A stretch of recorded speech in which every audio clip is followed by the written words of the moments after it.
नाग के आगे दूसरे नाग को मारेंगे तो ये तो बुरा मान जाएंगे। ऐसा कुछ किया जाए कि एक दिन बलराम जी हमारे साथ खेलने नहीं जाए वन में, तो ये काम हो सकता है। तभी एक धेनुकासुर नाम का एक दैत्य था, वो गधे के रूप में था।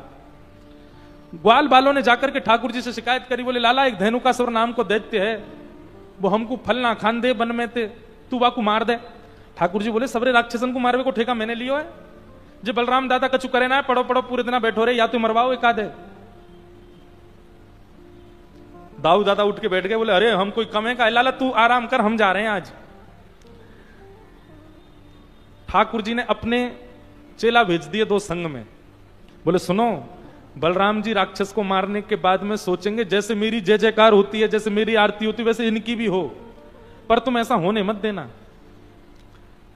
मैं किसी भी राक्षस को मारता हूं तो सब जगह हल्ला जे मच जाए कि भैया राक्षस मार दियो लाला ने, लेकिन आज जब ये मार के आवे तो यो मत कहियो धेनुकासुर राक्षस मारो, बल्कि सबको ब्रजवासियों को जाके ये बता दियो, बोले दाऊ दादा ने तो गधा मारो। ठाकुर जी बड़े चतुर हैं हमारे, था तो वो असुरी, था तो वो राक्षसी, और महाराज बलराम जी ने बड़ी मशक्कत करके उसको मारा। बलराम जी बोले अब हमारी भी पूजा होएगी, सब ब्रजमंडल में हमारी जय जयकार होएगी, सब हम पे पुष्प बरसाएंगे। मधुमंगल श्रीदामा ये दो ठाकुर जी ने भेजे, अरे दाऊ दादा की जय हो, अरे हमारे कन्हैया ने इतना बड़ो राक्षस तो कभी ना मारो जितना बड़ो दाऊ दादा ने मारो है। दाऊ दादा बोले सुन तुम दोनों एक काम करो, मुंह से पहले दौड़ के चले जाओ, पूरे वृंदावन में खबर फैला दो, गोपियां अटारी पे आ जाएंगी, मैया यशोदा थाल लेकर के और दीप लेके आवेगी, मेरी आरती उतारेगी, सब मेरी जय जयकार करेंगे, लेकिन कोई तो यूं मत कहियो मैंने कही है कि ऐसो कह दो, तुम बस जाके हल्ला कर दो पूरे वृंदावन में। मधुमंगल श्रीदामा बोले जो आ गया। मधुमंगल श्रीदामा दौड़ करके पहले ही वृंदावन में पहुंच गए और सबसे जाकर के कहें दाऊ दादा ने गधा मार दियो, आज दाऊ दादा ने गधा मारो है। अरे भैया देखो दाऊ दादा कोई ना मिलो तो गधा है मारी आए, बेचारे निर्दोष जीव है मारी आए। दोनों ने जाकर के ऐसी बात कर दी। अब जैसे ही दाऊ दादा आए, दाऊ दादा के मन में तो थी बहुत सम्मान होएगा, लेकिन यहां तो सब अपना मुंह बंद करें और जोर जोर से हंसें।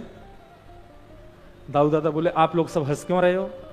बोले दाऊ दादा तुम्हें कोई और ना मिलो, कन्हैया की होड़ कर रहे हो, हैं राक्षस तो मारो ना क्यों, एक बार मारे आए, गधा मारे आए हो तुम तो।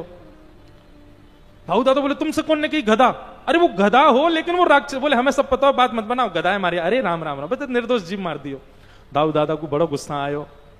दाऊ दादा ने जैसे ठाकुर जी की ओर देखी, ठाकुर जी चौकड़ी मार मार के हंस रहे हैं। बोले जरूर लाला तेरी करतूत होगी जे। ठाकुर जी कहें क्षमा कर दो। बोले ना है लाला, या की क्षमा नहीं मिलेगी, तेने मेरा अपमान करवाया। सुन ले मेरी बात, कल ते तू अपने सखान के संग अलग जा, हम अलग जाएंगे, ना खेलूंगा तेरे संग में। बोलो वृंदावन बिहारी लाल की जय। दाऊ दादा बोले कल ते लाला मैं अलग रहूंगा, तू अलग रहे। ठाकुर जी चाहते तो 2 मिनट में मना लेते, सब बात राजी कर लेते, लेकिन ठाकुर जी बोले एक ही दिन ही अलग रहना, बस फिर तो मैं परसों तो मना लूंगा। और दाऊ दादा आज ठाकुर जी के साथ खेलवे नहीं गए। ठाकुर जी ग्वाल बालन के संग गए, मधुमंगल की गेंद सो खेल रहे। ठाकुर जी ने मधुमंगल ने पहले बड़ी मुश्किल से तो अपनी गेंद दी, ठाकुर जी ने वो गेंद काली दह में फेंक दी। अब मधुमंगल रोने लगो कि मुंह को तो वही गेंद चाहिए। ठाकुर जी बोले देख ले मैं कूद जाऊंगा दह में। बोले अरे जा तू बात बनावे, या मैं कौन कूदेगो, या मैं कालिया नाग रे। अरे या के ऊपर से पक्षी भी निकल जाए तो वो पक्षी भी मर जाए, क्योंकि विष की इतने भाप उठे। ठाकुर जी बोले देख ले तू मुझे जिद मत कर, मैं कूद जाऊंगा। बोले ना मुझे तो वही गेंद चाहिए, और लाला तू तो बात बना रहा हो, तू ना कूदेगो। ठाकुर जी इतने तो कदम पे चढ़ गए। तब मधुमंगल बोला अरे ना ना लाला मुझको गेंद नहीं चाहिए। इतने में तो ठाकुर जी काली दह में कूद गए। जैसे ही ठाकुर जी कूदे, वहां नंद भवन में यशोदा मैया के मानो हृदय को बहुत जोर से झटका लगा हो, सांस फूलने लगी यशोदा मैया की। मैया को ऐसा लगो कि पतो ना कछु ऐसा क्यों लग रहा हो कि कहीं कोई गड़बड़ तो ना है। ग्वाल बाल सब हैरान है गए, बोले लाला काली दह में कूद गयो, लाला काली दह में कूद गयो। दौड़ करके यशोदा मैया के पास गए, मैया से जाके कही मैया हमें क्षमा कर दियो, आज क्रीड़ा करते करते लाला ने हमारी बात ना मानी और वो काली दह में कूद गयो। यशोदा मैया तो वहीं मूर्छित हो गई। बोले अरे तुम ग्वाल बालन के संग या मारे भेजू मैं, काली दह में कैसे कूद? वाह के ऊपर से कोई पंक्षी भी चलो जाए तो वो वाकई विष की भाप से मर जाए, और लाला कूद गए वहां में। सब ब्रजवासी दौड़ करके पहुंचे। यहां ठाकुर जी भीतर पहुंचे। भीतर जैसे गए, नाग पत्नियों ने ठाकुर जी को देख लिया। नाग पत्नियों ने ठाकुर जी के रूप को देख करके, सौंदर्य को देख करके वो पहचान गई कि सामान्य नहीं है, नहीं तो अभी तक तो मृत्यु हो जाती। उन्होंने कहा, बालक देखो, हमारे पति बहुत क्रूर हैं, अगर उनको पता चल गया तुम यहां आए हो, तुमको जीवित नहीं छोड़ेंगे, हम तुमसे प्रार्थना कर रही हैं यहीं से वापस लौट जाओ। ठाकुर जी बोले, तुम्हारे पति से मिलवे ही तुम आए हैं हम। नाग पत्नियां बोली, तुम हो कौन, अभी तक तुम जीवित कैसे हो, इतने विषैले जल में तुम कैसे बैठे हो? ठाकुर जी बोले, सब पता चल जाएगी, ये बताओ तुम्हारा पति कहां है? नाग पत्नियां बोली, इतनी जोर से मत बोलो, उठ जाएंगे वो। ठाकुर जी ने इतने में ही देखो, दूर कालिया नाग सो रहा है। भगवान दौड़ करके गए और सीधे उसके फन पर एक लात मारी। जैसी लात मारी, इतने में ही महाराज विशाल कालिया नाग, हजारों फन हैं उसके, खड़ा हो गया ठाकुर जी के सामने। और जैसे ही उसने ठाकुर जी को मारने के लिए फन नीचे किया, भगवान थोड़े पीछे हो गए, तो फन आकर के भगवान के चरणों में लगा। भगवान बोले, अब तेरी मृत्यु टल गई, आया तो था मैं तुझे मारने, तेने मुंह प्रणाम कर लियो, अब तो मारूंगा नहीं मैं, लेकिन सबक तो तुझे सिखाऊंगा। कालिया नाग बोला, ये बालक जीवित कैसे है? ठाकुर जी बोले, इन सब में विचार मत करे। तुरंत ठाकुर जी कालिया नाग के फण के ऊपर चढ़ गए, और जिस फण को वो निकालता है भगवान को डसने के लिए, ठाकुर जी उसी फण पर अपना चरण रखते हैं। इतनी द्रुत गति से भगवान कालिया नाग के सिर पर कूद रहे हैं, यहां से वहां। आकाश में खड़े देवता जब इस लीला का दर्शन करते हैं, उनको लगता है ठाकुर जी नृत्य कर रहे हैं। इंद्र ने मृदंग उठा लिया, ब्रह्मा जी कांसा बजाने लगे, नारद जी वीणा बजाने लगे, सरस्वती आलाप देने लगी, तांडव नृत्य ठाकुर जी कर रहे हैं, और आकाश में देवता गंधर्व बन करके गीत गा रहे हैं। ऐसा सुंदर रूप ठाकुर जी ने पूंछ पकड़ ली कालिया नाग की, और इतनी द्रुत गति से कालिया नाग के फण पर नृत्य कर रहे हैं ठाकुर जी। एक एक फण से रक्त निकलने लगा कालिया नाग के। लेकिन कालिया नाग अपना स्वभाव नहीं छोड़ रहा है, भगवान को फिर भी डसने का प्रयास करता है। तब सामने नाग पत्नियां आकर के हाथ जोड़ के खड़ी हो जाती हैं, और तब नाग पत्नियों ने यहां पर स्तुति गाई। मुझे जो याद है, लगभग मैं 7 वर्ष बाद इस प्रसंग को कह रहा हूं आज। बहुत सुंदर प्रसंग है। नाग पत्नियां कहती हैं कि न्यायो हि दंडः कृत किल विशेषमिन् स्वावतारा खल निग्रहाय रिपो सुतानामपि तुल्य दृष्टे धत्से दमं फल मेवानुशासम। हे नाथ,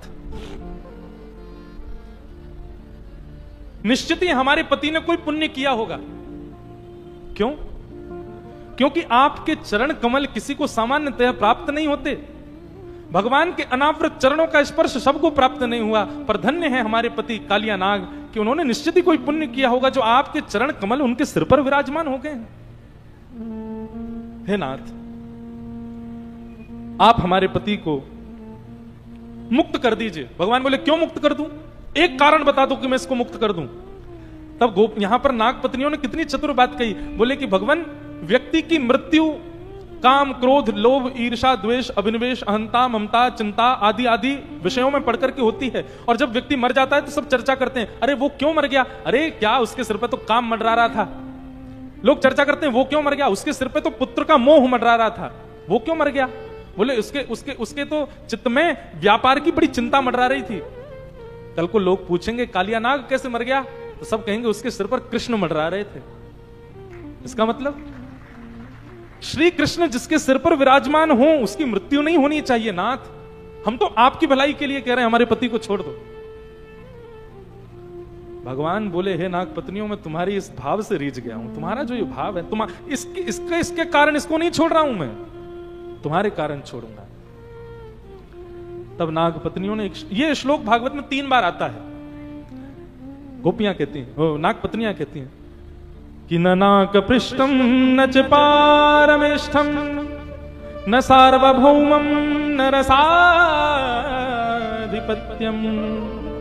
न योग सिद्धे पुनर्भवम वा वांछन्ति यत्पादरज प्रपन्ना। हे नाथ, हमें अब कुछ नहीं चाहिए, बस हमको एक वरदान दे दीजिए। क्या? हम में और हमारे आने वाले जितने भी वंश के नाग हों, सबके फण पर आपके ये चरण चिन्ह सदा बने रहे। बस और कुछ नहीं चाहिए। नागों के फण पर जो चिन्ह दिखाई देता है, ये श्री कृष्ण के चरणार विंद हैं। ये नाग पत्नियों के द्वारा वरदान मांगा है, वांछन्ति यत् पाद रजप प्रपन्नाः। हे ठाकुर जी, आपके केवल चरण चिन्ह हमारे सिर पर सदा के लिए अंकित हो जाएं, हमें और कुछ नहीं चाहिए। भगवान उन नाग पत्नियों से इतने प्रसन्न हो गए। बंधुओं, एक बात मैं कहूं, आपत्ति कालेन गृहिणी परीक्षा। व्यक्ति के जीवन में आपत्ति काल जब आता है, तब उसकी पत्नी ही उसको बचा सकती है। वो व्यक्ति हार जाएगा, वो व्यक्ति निश्चित है फेल हो जाएगा, जिस व्यक्ति की पत्नी ने उसके अंतिम समय में या फिर उसके कठिन समय में उसका साथ नहीं दिया। हमारी एक प्रार्थना है, जितनी भी माताएं बहनें बैठी हैं, माताओं का हृदय इतना कोमल होता है, वो जरा सी बात पे भावुक हो जाती हैं। आप हो जाया करो भावुक, लेकिन जब विषम परिस्थिति आ गई हो परिवार में, और विशेष रूप से पति के ऊपर, उस समय कैसे भी करके आप अपने आप को संभाल लीजिएगा, रोइएगा मत। उस समय आप यदि स्तंभ होकर के खड़ी हो गई, तो आपके पति को कोई कुछ नहीं कह सकता। यह बात निश्चित है। भगवान इस बात को कहते हैं यहां पर, बोले कालिया नाग की सामर्थ्य नहीं कि वो मेरे हाथ से बच जाए, केवल आप लोगों की वजह से बच रहा है। तो भगवान कहते हैं आपत्ति कालीन गृहिणी परीक्षा। व्यक्ति के विषम परिस्थिति में उसकी गृहिणी का तप ही उसको बचाएगा, उसकी पत्नी का बल ही उसको बचाएगा। इसलिए परिवार में कभी विषम परिस्थिति आए, पति के ऊपर विषम परिस्थिति आए, उस काल में, उस समय पर गृहिणी बस अपने आंसुओं को सुखा दे। उस समय रोए ना, उस समय विचलित होए ना, उस समय खड़ी हो जाए एक स्तंभ के भांति, एक पत्थर के भांति, और उस समय बुद्धि विवेक का ध्यान रखे। उसके पति को कोई भी हरा नहीं पाएगा उस समय पर। शास्त्रों में आज्ञा लिखी है, कितना भी बड़ा तप कर लो, कितना भी बड़ा जप कर लो, कितनी भी बड़े अनुष्ठान कर लो, आप सूर्य को उदय होने से कभी नहीं रोक सकते। सूर्य तो उदय होगा, लेकिन केवल और केवल पतिव्रता नारी में यह सामर्थ्य है, यदि वो सूर्य को आज्ञा कर दे कि आज उदय मत होना, तो सूर्य भी उदय नहीं होगा, यदि नारी पतिव्रता है तो। एक कथा आती है शास्त्रों में, एक पतिव्रता नारी थी, उसके पति को श्राप दे दिया कि सूर्य उदय होते तुम्हारे पति का वध हो जाएगा, तुम्हारे पति की मृत्यु हो जाएगी। पतिव्रता नारी थी, रात में ही आसन पर बैठ गई और सूर्य नारायण भगवान से कह दिया, उदय हो मत जाना, यदि मेरा पातिव्रत धर्म हो, उदय नहीं होगे। 7 दिन तक अंधेरा रहा, सूर्य उदय हुआ ही नहीं। फिर जिसने श्राप दिया, उसने आकर के पत्नी के चरणों में आकर के नाक रगड़ करके क्षमा मांगी। क्यों? 7 दिन तक सूर्योदय नहीं हुआ, पृथ्वी पर हाहाकार मच गया, लोग मरने लगे। सूर्य उदय यदि रोज नहीं होगा, तो एक ऐसी वायु में कीटाणु आ जाएंगे जो जिनका हम केवल ले भर लें तो उसी मात्र से मृत्यु हो जाएगी। जाकर के पतिव्रता नारी के चरणों में कहा, और कहा कि अपना श्राप वापस लो, पहले कि मेरे पति मरेंगे सूर्योदय होते। उसने अपना श्राप वापस लिया, तब पतिव्रता नारी ने आज्ञा कि सूर्यदेव आप उदित हो जाओ, तब सूर्य उदय हुए। किसी भी जब तप तपस्या में इतनी सामर्थ्य नहीं वो सूर्य को रोक सके, केवल पतिव्रता नारी में यह सामर्थ्य है। हम लोग इसको समझते ही नहीं। आज मुझे कोई व्यक्ति कह रहा था, महाराज जी आप थोड़ा इस बात पर प्रकाश डालो। विवाह होने के बाद में यहां पर भी, उल्लासनगर में भी, उल्लासनगर नहीं सब जगह ही हो रहा है, आजकल विवाह टिक नहीं पा रहे हैं। लोग बाग ये सैक्रिफाइस नाम की वस्तु बनाई क्यों है संसार में? सबको करना पड़ता है। आज के युवा में, आज के व्यक्ति में सहन शक्ति खत्म हो चुकी है। अरे हमारी माता पिताओं ने भी सहा है, हमारे दादा परदादाओं ने भी सहा है, सब सहते हैं। जब कोई व्यक्ति आपके अति समीप में